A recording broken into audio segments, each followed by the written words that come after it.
अस्सलाम वालेकुम। आज की इस वीडियो में हम बात करेंगे नैनो टेक्नोलॉजी के बारे में, जो कि साइंस के अंदर एक न्यू कोर्स है और बहुत ही इम्पोर्टेंट कोर्स है। नैनो टेक्नोलॉजी ने साइंस की दुनिया में इनकलाब बर्पा कर दिया। इसकी वजह से बहुत से ऐसे मटेरियल्स बने हैं, बहुत सी ऐसी नई नई ईजादात हुई हैं जिनका हमारी रोज़मर्रा ज़िंदगी में बहुत अहम किरदार है। इस वीडियो के अंदर हम नैनो टेक्नोलॉजी के बारे में बात करेंगे कि नैनो टेक्नोलॉजी है क्या बेसिकली, और नैनो टेक्नोलॉजी की फैब्रिकेशन और इसकी प्रॉपर्टीज़ के बारे में डिस्कस करेंगे। तो सबसे पहले हम देखते हैं कि नैनो क्या है। A nano is 1 billionth of a metre और 10⁻⁻⁹ मीटर के एक मीटर उसका 10⁻⁹ जो हिस्सा होता है वो एक नैनोमीटर के बराबर होता है हमारे पास। We can say that a normal person can walk 32 kilometres in 1 day. हम इसकी एक एग्जांपल लेके चलते हैं कि नैनो टेक्नोलॉजी या फिर नैनो पार्टिकल है क्या, कि एक जो नॉर्मल पर्सन है वो एक दिन में 32 किलोमीटर तक वॉक कर सकता है। अगर हम उसी इंसान को श्रंक कर दें तो और उसकी जो लेंथ है वो 1 नैनोमीटर तक हो जाए, तो क्वेश्चन अराइज होता है कि वो कितनी वॉक कर सकेगा उसी हिसाब से। तो how long would it take to walk the length of a dollar bill. हम देखते हैं कि वो एक डॉलर बिल जो है उसके ऊपर वॉक करने के लिए वो कितना टाइम उसको दरकार है। तो 24 ईयर्स लग जाएंगे उसको एक डॉलर बिल को जो लेंथ है उसको अबूर करने के लिए। तो नैनो टेक्नोलॉजी क्या है? The science of manipulating atoms and molecules to make new materials at nano scale.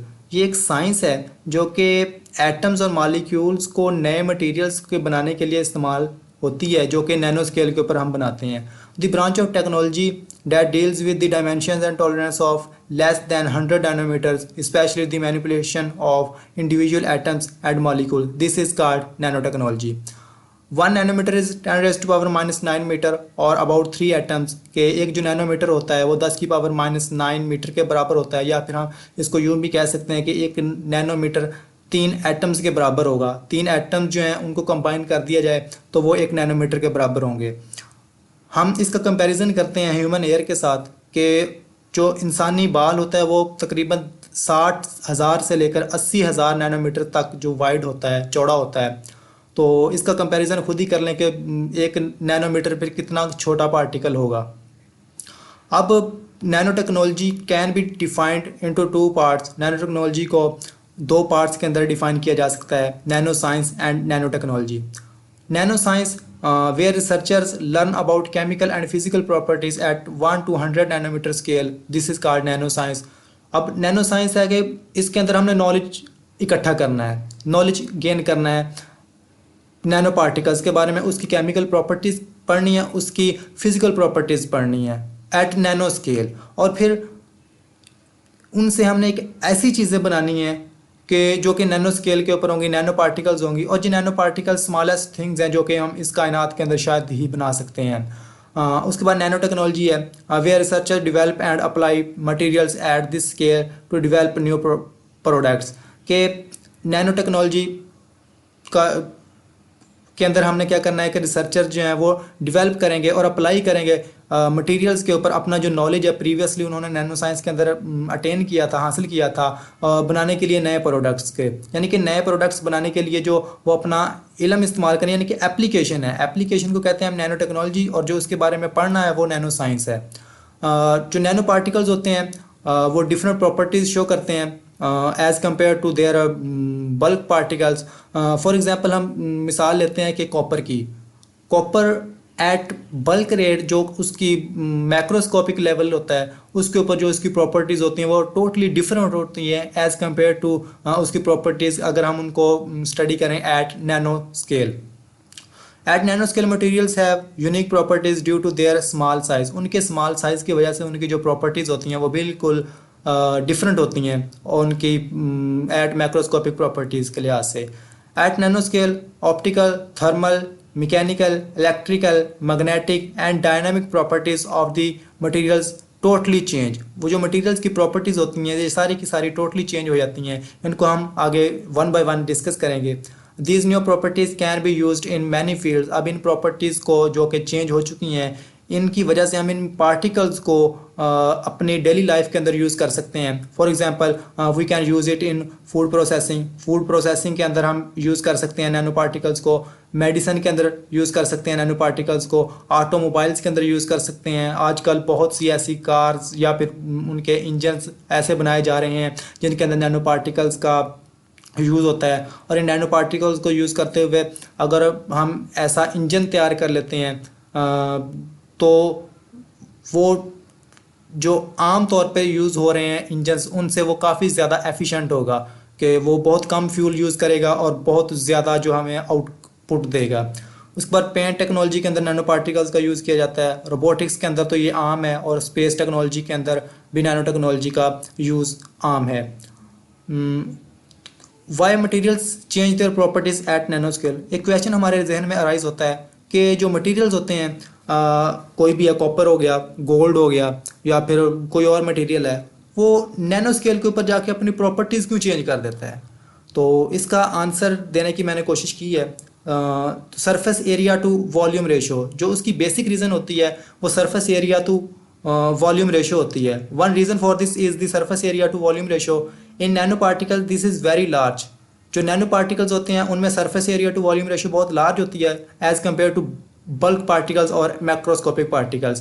Atoms on the surface of a material are often more reactive than those in the center, so a large surface area means material is more reactive. अब जो atoms होते हैं at surface वो बहुत ज़्यादा reactive होते हैं, ये तो हम सबको पता है, एज़ कम्पेयर टू जो किसी भी मटेरियल के सेंटर के अंदर एटम्स मौजूद हैं। तो एट नैनो स्केल उनका जो सरफेस एरिया है वो इंक्रीज़ हो जाता है। तो यही रीज़न है कि नैनो पार्टिकल्स या फिर जो नैनो स्केल के ऊपर पार्टिकल्स की प्रॉपर्टीज़ जो होती हैं वो टोटली डिफरेंट होती हैं as compare to their macroscopic level. इसकी example surface area to volume ratio की, कि we have a cube type और अ बॉक्स जिसकी जो हमारे पास एक लेंथ है वो 4 सेंटीमीटर है, और इसका जो सरफेस एरिया वो बनता है वो हमारे पास 96 सेंटीमीटर स्क्वायर बनता है। और इसकी अगर हम वॉल्यूम फाइंड आउट करें तो वो 64 सेंटीमीटर क्यूब बनता है। जबकि अगर हम इसी बॉक्स को 4 बराबर हिस्सों में डिवाइड कर दें, 4 बराबर हिस्सों में अगर हम इनको डिवाइड कर देते हैं तो हर बॉक्स की जो लेंथ है वो 2 सेंटीमीटर हो जाती है। तो इसका जो सरफेस एरिया है वो इंक्रीज़ हो जाएगा। इसका जो टोटल वॉल्यूम है, वॉल्यूम के अंदर कोई भी किसी भी किस्म की तब्दीली वाक़या नहीं होगी। वॉल्यूम इसका 64 सेंटीमीटर क्यूब ही रहेगा, बट इसका जो सरफेस एरिया है वो इसका चेंज हो जाएगा। तो ये वो रीज़न है जिसकी वजह से कोई भी जो पार्टिकल है उसको अगर हम नैनो स्केल तक रिड्यूस कर दें तो उसकी जो प्रॉपर्टीज़ होती हैं वो बिल्कुल डिफरेंट हो जाती हैं उनके मैक्रोस्कोपिक पार्टिकल से। क्योंकि अगर यहाँ पे जो पार्टिकल्स एटम्स मौजूद हैं, ये जो एटम्स हैं इसके जो सरफेस के ऊपर मौजूद हैं ये बहुत ज़्यादा रिएक्टिव होते हैं एज़ कम्पेयर टू अगर वही एटम यहाँ पे मौजूद है। तो इसके अंदर देखें अगर हम, तो इसकी जो सरफेस है, इसका सरफेस एरिया चूँकि बहुत ज़्यादा है, 192 सेंटीमीटर है as compare to this surface area जो कि 96 सेंटीमीटर क्यूब है। तो यहाँ पे जो पार्टिकल्स होंगे, एटम्स होंगे, वो बहुत ज़्यादा मिकदार में होंगे। तो यही रीज़न है कि जो नैनो पार्टिकल्स होते हैं उनकी प्रॉपर्टीज़ डिफरेंट होती हैं, क्योंकि उनके जो सरफेस एरिया के ऊपर पार्टिकल्स होते हैं वो बहुत ज़्यादा रिएक्टिव हो जाते हैं। Nano particles of materials show different properties compare to large particles of the same material. वही बात आ गई, forces of attraction between surface can appear to be weak on a large scale. अब सरफेस के ऊपर जो फोर्सेस होती हैं मटेरियल्स के दरमियान, एटम्स के दरमियान, वो बहुत वीक होती हैं as compare to large scale, but on a nano scale they are strong. लेकिन अगर हम बात करते हैं नैनो स्केल की तो वहाँ पे वो बहुत स्ट्रॉन्ग हो जाती हैं क्योंकि उनका जो सरफेस एरिया है वो इंक्रीज़ हो जाता है। इनकी प्रॉपर्टीज़ को हम फर्दर डिस्कस करते हैं वन बाय वन कि नैनो पार्टिकल की जो प्रॉपर्टीज़ होती हैं वो किस तरीके से डिफरेंट होती हैं as compare to microscopic particle. तो सबसे पहले ऑप्टिकल प्रॉपर्टीज़ के बारे में डिस्कस करते हैं। ऑप्टिकल प्रॉपर्टीज़ क्या हैं? Optical properties of a material change at nano scale bye designing nano particle of different sizes, optimal amount of absorption और स्कैटरिंग कैन बी अचीव्ड। अब नैनो पार्टिकल्स जो हैं उनको अगर हम डिफरेंट साइज़ का बनाते हैं तो उस हिसाब से, जिस हिसाब को हमें डिज़ायर होती है कि हमने कौन सी प्रॉपर्टीज़ हासिल करनी है, उसी हिसाब से हम उस नैनो पार्टिकल को अरेंज कर सकते हैं। उसके साइज़ के हिसाब से। दिस में result different colour for a particle of different sizes of nano particles, के कोई भी पार्टिकल है वो डिफरेंट साइजेस के ऊपर डिफरेंट कलर शो करेगा। इसी तरह से उसकी स्कैटरिंग है, उसकी अब्जॉर्प्शन है, उसकी रिफ्रैक्शन है, रिफ्लेक्शन है, जो भी ऑप्टिकल प्रॉपर्टीज़ हैं वो सारी की सारी डिफरेंट हो जाएंगी at nano particle nano scale. यानी कि जिस तरह से हम उसका साइज़ चेंज करते जाएंगे, उसका साइज इस्तेमाल करते जाएंगे, वैसे वैसे उसकी जो प्रॉपर्टीज़ होती हैं वो भी चेंज होती जाएंगी। फॉर एग्जांपल हम एग्जांपल लेके चलते हैं ओपैक सब्सटेंस की। At bulk level become transparent at nano level, के हमारे पास एक ओपैक एक सब्सटेंस है जो कि बल्क लेवल है। बल्क लेवल यानी कि मैक्रोस्कोपिक लेवल पे कोई भी सब्सटेंस जो है वो फॉर एग्जांपल के वो ओपैक है। अगर हम उसी सब्सटेंस को हम स्मॉल साइज पे ले जाएं, नैनो स्केल के ऊपर ले जाएं, तो वो ट्रांसपेरेंट हो जाएगी। फॉर एग्जांपल कॉपर ले, कॉपर को हम अगर आम जिंदगी में हमने देखा है कॉपर क्या होता है कि वो ओपैक होता है, लेकिन अगर उसी कॉपर को हम नैनो स्केल के ऊपर ले जाएं तो वो वही जो कॉपर है वो ट्रांसपेरेंट हो जाएगा। इसी तरीके के हम मिसाल लेते हैं गोल्ड की। गोल्ड का जो नैनोस्फेयर है वो 50 नैनोमीटर आर ग्रीन इन, कि अगर 50 नैनोमीटर का गोल्ड का हमारे पास स्फेयर है तो वो ग्रीन होगा। और अगर हम उसको 100 नैनोमीटर तक स्मॉल कर सकते हैं तो उसका जो कलर है वो ऑरेंज हो जाएगा। और जबकि बल्क लेवल के ऊपर हमें पता है कि जो गोल्ड है वो येलोइश यानी कि येलो कलर के अंदर होता है। यानी कि जैसे जैसे हम उसका लेवल कम करते जाते हैं साइज़ का, वैसे वैसे उसकी जो प्रॉपर्टीज़ हैं वो चेंज होती जाती हैं। इसी तरीके से इलेक्ट्रिकल प्रॉपर्टीज़ हैं। Electrical conductivity of materials is alter when it reduce to nano scale nano size. जैसे जैसे कोई भी मटेरियल है उसको नैनो साइज़ के ऊपर लेते जाते हैं तो उसकी जो इलेक्ट्रिकल कंडक्टिविटी है वो भी चेंज होती जाती है। फॉर एग्जांपल हमारे पास कॉपर ही है, तो कॉपर की जो कंडक्टिविटी है वो एट अ लार्ज स्केल बहुत अच्छी है, बट अगर हम उसी को नैनो स्केल के ऊपर ले जाएं तो जो कॉपर है वो कंडक्टर है वो सुपर कंडक्टर भी बन जाएगा। इसी तरीके से अगर हमारे पास कुछ ऐसे मटेरियल्स हैं जो कि सेमी कंडक्टर हैं या फिर इलेक्ट्रिसिटी के अच्छे कंडक्टर्स नहीं हैं, इंसुलेटर्स हैं, उनको भी अगर हम स्मॉल स्केल के ऊपर ले जाएंगे, उनका साइज स्मॉल कर देंगे, नैनो स्केल के ऊपर चले जाएंगे, तो वही जो पार्टिकल्स हैं वो इलेक्ट्रिकली कंडक्टिव बन जाएंगे और बहुत अच्छे कंडक्टर बन जाएंगे इलेक्ट्रिसिटी के। इसी तरह से जो हमारे पास कॉपर है या फिर कोई और मटेरियल है जो कि गुड कंडक्टर है इलेक्ट्रिसिटी का, उसको अगर हम नैनो स्केल के ऊपर ले जाएंगे तो वो सुपर कंडक्टर की शक्ल इख्तियार कर सकता है। For example ceramics, electrical conductivity increases with decrease in nano particle size. जैसे जैसे नैनो पार्टिकल का साइज स्मॉल होता जाएगा वैसे वैसे उसकी इलेक्ट्रिकल कंडक्टिविटी इंक्रीज होती जाएगी। मेटल्स के अंदर भी यही है, electrical conductivity decreases with decrease in nano particle size. और मैग्नेटिक प्रॉपर्टीज़ के बारे में डिस्कस करते हैं। Nano materials are more magnetic than bulk materials, के जो नैनो मटेरियल्स होते हैं वो बहुत ज़्यादा मैग्नेटिक होते हैं, उनकी मैग्नेटिक प्रॉपर्टीज़ बहुत ज़्यादा हाई होती हैं as compare to bulk particles, as compare to bulk materials.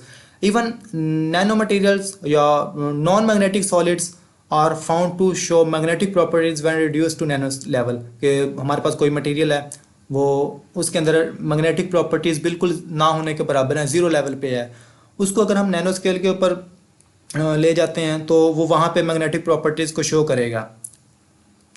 For example sodium है, पोटाशियम है, when are which are paramagnetic at bulk level. ये जो बल्क लेवल है मैक्रोस्कोपिक लेवल के ऊपर बल्क होते हैं और पैरामैग्नेटिक होते हैं, इनको अगर हम नैनो लेवल के ऊपर ले जाएं तो ये जो मटेरियल्स हैं वो फेरोमैग्नेटिक बन जाते हैं। फॉर मसलन के वो इलेक्ट्रिक मैग्नेटिक प्रॉपर्टीज़ वो अच्छे से शो करते हैं, परमानेंट मैग्नेट बन जाते हैं।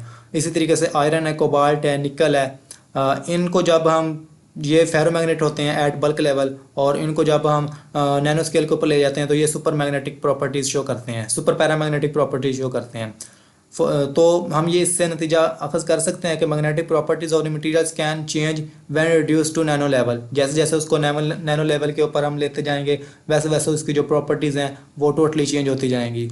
इसी तरीके से हम स्ट्रक्चरल प्रॉपर्टीज़ देखते हैं किसी भी पार्टिकल के बारे में। In nano particle structure area to volume ratio is very large. हम ऊपर देख चुके हैं कि जो स्ट्रक्चर एरिया होता है और उसका जो स्ट्रक्चरल एरिया और वॉल्यूम रेशियो है वो बहुत ज़्यादा हाई होती है as compare to bulk particle और macroscopic particles. Atoms at the surface are more reactive, ये भी डिस्कस हो चुका है कि एटम्स जो होते हैं वो सरफेस के ऊपर बहुत ज़्यादा रिएक्टिव होते हैं as compare to their centre. Forces of attraction becomes large at nano scale, और एटम्स के दरमियान जो फोर्सेस ऑफ अट्रैक्शन होती हैं वो बहुत ज़्यादा लार्ज हो जाती हैं अगर हम उनको नैनो स्केल के ऊपर ले जाएं। उसके बाद मैकेनिकल प्रॉपर्टीज़ हैं कुछ, कि the mechanical properties like hardness, elasticity, adhesion, friction improves as the material sizes decreases to nano scale, कि उसकी हार्डनेस जो है उसको अगर हम कम या ज़्यादा करना चाहते हैं तो उसको हम नैनो स्केल के ऊपर ले जाएंगे, यानी कि उसकी इलास्टिसिटी है, फ्रिक्शन है, जो भी है उसको उसका साइज़ चेंज करके हम उसके अंदर चेंजिंग कर सकते हैं। प्रॉपर्टी जो हमारी डिज़ायर प्रॉपर्टीज़ है उनका साइज़ चेंज करके हम वो हासिल कर सकते हैं। Lubrication improves at nanoscale. Ductility of nanomaterials may be high at high temperature. जैसे जैसे हम नैनो स्केल के ऊपर जाते जाएंगे ये इनकी सारी की सारी प्रॉपर्टीज़ जो हैं वो मैकेनिकल प्रॉपर्टीज़ वो चेंज होती जाएंगी। एग्जांपल लेके चलते हैं कि हमारे पास कुछ मटेरियल्स हैं, फॉर एग्जांपल कॉपर है, वो मैक्रोस्कोपिक या मैक्रो स्केल के ऊपर ओपैक नज़र आता है, लेकिन अगर हम नैनो स्केल के ऊपर चले जाएं तो वो ट्रांसपेरेंट नज़र आएगा, यानी कि हम उसके आर पार देख सकते हैं, वो ट्रांसपेरेंट है रोशनी के लिए, ऑप्टिकल प्रॉपर्टीज़ जो हैं। इसी तरीके से प्लाटिनियम है, प्लाटिनियम मैक्रोस्कोपिक लेवल पे या मैक्रो स्केल के ऊपर इनर्ट होता है, जबकि अगर हम उसी को ले जाएं नैनो स्केल के ऊपर वो कैटालिटिक प्रॉपर्टी की शो करता है। इसी तरीके से एल्यूमिनियम है, एल्यूमिनियम स्टेबल होता है मैक्रो स्केल के ऊपर, बट नैनो स्केल के ऊपर वो कंबस्टिबल होता है। और इसी तरीके से गोल्ड है, वो सॉलिड होता है एट रूम टेम्परेचर, बट अगर हम उनको नैनो स्केल के ऊपर ले जाएं तो वो लिक्विड बन जाता है। और इसी तरीके से सिलिकॉन है, वो इंसुलेटर होता है। अब सिलिकॉन बहुत अच्छा इंसुलेटर है मैक्रोस्कोपिक लेवल के ऊपर और लेकिन अगर हम इसी सिलिकॉन को नैनो स्केल के ऊपर जाकर डिस्कस करते हैं, नैनो पार्टिकल्स के अंदर चेंज कर देते हैं, इसका साइज़ बहुत स्मॉल कर देते हैं, तो ये इलेक्ट्रिसिटी का अच्छा कंडक्टर बन जाएगा। उसके बाद नैनो फैब्रिकेशन है कि हम नैनो मटेरियल्स बना के इस तरह से सकते हैं। तो there are two ways of nano fabrication, कि नैनो मटेरियल्स को क्रिएट करने के हमारे पास दो तरीके हो सकते हैं। कि हमारे पास एक बहुत बड़ा एटम है, हम उसको कट करते जाते हैं या फिर फिज़िकल प्रोसेस उसके ऊपर करते हैं और उसको हम स्मॉलर पार्टिकल्स यानी कि नैनो स्केल के ऊपर ले जाते हैं। और इसी तरीके से हमारे पास दूसरा प्रोसेस क्या हो सकता है कि हमारे पास बहुत एक स्मॉल एटम से हम शुरू करते हैं और एटम से लेकर हम उसको नैनो पार्टिकल तक ले जाते हैं। तो दो मेथड हैं, top to down fabrication and down to top fabrication.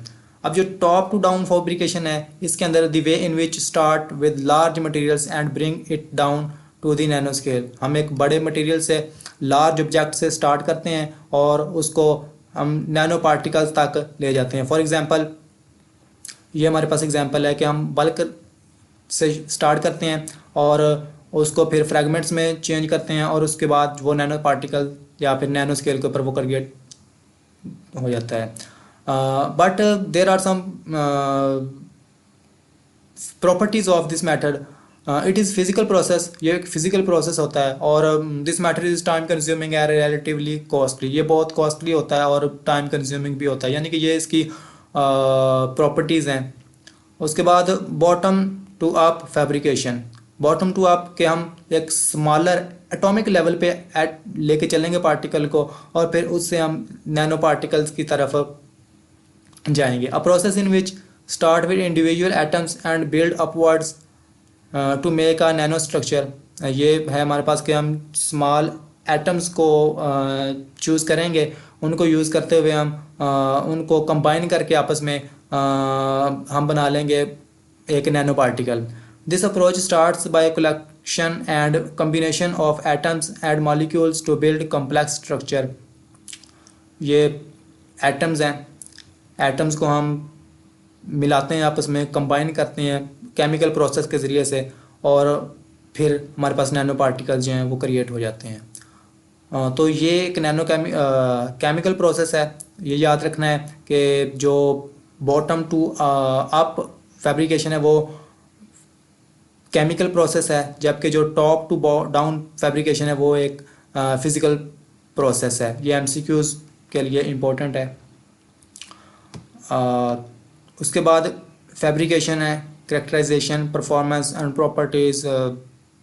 कि जो फैब्रिकेशन होती है वो डिपेंड करती है मटेरियल के करैक्टराइजेशन के ऊपर, कि हम मटेरियल को किस तरीके से जोड़ते हैं। वो अल्फ़ा है, बीटा है, गैमा है, FCC, BCC या किस टाइप का मटेरियल है उसके ऊपर डिपेंड करती है। और जो करैक्टराइजेशन है वो उसकी प्रॉपर्टीज़ के ऊपर डिपेंड करती है, और जो प्रॉपर्टीज़ हैं फिर वो आगे परफॉर्मेंस उसकी देती हैं। यानी कि ये आपस में एक दूसरे के साथ लेन देन करती हैं, कि फैब्रिकेशन उसकी करैक्टराइजेशन के ऊपर, और करैक्टराइजेशन उसकी प्रॉपर्टीज़, और प्रॉपर्टीज़ फिर परफॉर्मेंस। मेथड्स, हमारे पास कुछ मेथड्स हैं जिनको हम यूज़ करते हुए नैनो पार्टिकल्स जो हैं वो क्रिएट कर सकते हैं। बहुत से मेथड्स हैं हमारे पास। For example physical vapour deposition है, इसको हम PVD कहते हैं। केमिकल वेपर डिपोजिशन है, CVD। इसी तरीके से सोल जेल मेथड है, सोलोथर्मल मेथड है, हाइड्रोथर्मल मेथड है, स्टैम्प मेथड है। इस तरह से बहुत से हमारे पास मेथड्स हैं जिनको हम यूज़ करते हुए फैब्रिकेशन कर सकते हैं नैनो पार्टिकल्स की। बट जो नैनो पार्टिकल्स हैं वो फैब्रिकेशन ऑफ नैनो पार्टिकल्स और design by artificial because the design is not present in nature. Fabrication करनी पड़ती है हमें नैनो पार्टिकल्स की आर्टिफिशियली, क्योंकि ये नेचर में बहुत कम या फिर कह लें कि ना होने के बराबर होता है इसका जो डिज़ाइन होता है। Method of fabrication change from property to property. हम कौन सी प्रॉपर्टीज़ हासिल करना चाहते हैं इस हिसाब से जो हमारे पास मेथड होगा फैब्रिकेशन का वो भी चेंज हो जाएगा। There are a lot of methods which are used about but which method is perfect for fabrication depends on some things. Some properties होती हैं उसके ऊपर डिपेंड करता है कि कौन सा मेथड आप यूज़ कर सकते हैं फैब्रिकेशन करने के लिए नैनो पार्टिकल्स की। ये कंट्री टू कंट्री वेरी कर सकती हैं। अवेलेबल सोर्सेज, ये सब कुछ उसकी प्रॉपर्टीज़ हैं, या फिर कह लें कि आप कुछ कंडीशंस हैं जिनके ऊपर डिपेंड करता है कि हमारा जो कौन सा मटेरियल है वो यूज़ करेंगे हम, जो कौन सा मेथड है वो यूज़ करेंगे हम। अवेलेबल सोर्सेज कि हमारे पास जो हम नैनो पार्टिकल बनाना चाहते हैं उसके हिसाब से हमारे पास सोर्सेज मौजूद हैं। कॉस्ट ऑफ इक्विपमेंट कि हम जो इक्विपमेंट यूज़ करेंगे उस मेथड के अंदर वो कॉस्टली तो नहीं है, क्या हम उसको अफोर्ड कर सकते हैं, क्या आपके पास उतनी वेल्थ है, आपके पास आप उसने डिज़ायर्ड हैं उसको परचेज़ करने के लिए। और इन्वायरमेंटल फ्रेंडली मेथड होना चाहिए, कि हम जो मेथड यूज़ करते हैं वो इन्वायरमेंटल फ्रेंडली होना चाहिए। कि बहुत से मेथड्स हैं कि जो कि इन्वायरमेंट फ्रेंडली नहीं है, तो सबसे पहली जो हमारे पास चॉइस होती है वो हम ऐसा मेथड को चूज़ करना होता है। अगर हमारे पास 5 से 7 मेथड्स हैं कि जो कि इन्वायरमेंट फ्रेंडली हो, कि वो माहौल को पोल्यूट ना करे, उसकी वजह से माहौल के अंदर कोई डिज़ास्टर पैदा ना हो जाए। बट अगर हमारे पास हमारी चॉइस यहाँ पे आगे ख़त्म हो जाती है कि हमारे पास कोई भी ऐसा मेथड नहीं है जो कि हम कुछ जो ख़ास किस्म का हम मटेरियल बनाना चाहते हैं उसके लिए वो यूज़फुल है, तो फिर तब जाके जो लास्ट ऑप्शन होता है वो होता है कि हम ऐसा मेथड भी यूज़ कर सकते हैं जो कि इन्वायरमेंट फ्रेंडली नहीं है। तो बेसिकली सबसे बेसिक जो है वो कौन सा मेथड आपने यूज़ करना है, उसमें बेसिक यही है कि वो इन्वायरमेंट फ्रेंडली होना चाहिए। उसके बाद चूँकि ये जो नैनो पार्टिकल्स बनाने के लिए जो मेथड यूज़ करना है इसमें जो इक्विपमेंट होते हैं वो बहुत कॉस्टली होते हैं, और ये अकेले आदमी के बस की बात नहीं है।